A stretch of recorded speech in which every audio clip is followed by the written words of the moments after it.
What I wanted to say is that there's a misinterpretation అనుకోండి, misinformation అనుకోండి, false information అనుకోండి, ఏమనుకోండి.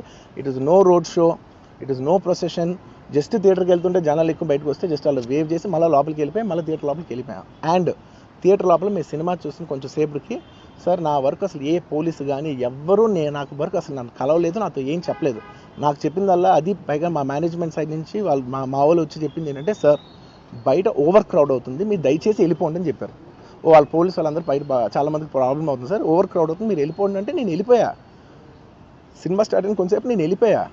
నేను మా వైఫ్ అందరూ మేము బయటకు వచ్చాం అంతే. నాకు అసలు ఆ తర్వాత నెక్స్ట్ డే నాకు తెలిసింది ఒక లేడీ ఇలా ఉందంట, కళ్ళు తిరిగి పడిపోయిందంట, ఆ తర్వాత ఆవిడ పాపం చనిపోయిందంట, ఇలా ఒక కిడ్ ఉన్నాడు అంటే నేను షాక్లో గురయ్యా.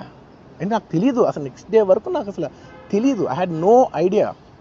ఎందుకంటే నేను నా పిల్లోనే పక్కన పెట్టుకున్నా, నా వైఫ్, నా కొడుకు, నా కూతురు థియేటర్లోనే ఉన్నారు. నాకు తెలీదు.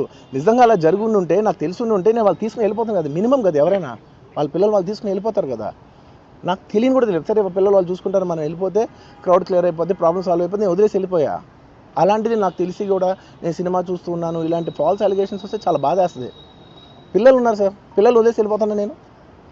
నా పిల్లలు అంటే ఎంత ఇష్టం తెలుసు, ఎవరైనా ఉంటారు కదా, తీసుకుని వెళ్ళిపోతారు కదా.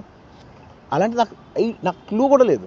నేను ఇంటికి వెళ్ళిపోయిన తర్వాత నేను వెళ్ళిపోయిన నెక్స్ట్ డే నాకు మార్నింగ్ తెలిసి చనిపోయారంటే షాక్ అయ్యాను నేను.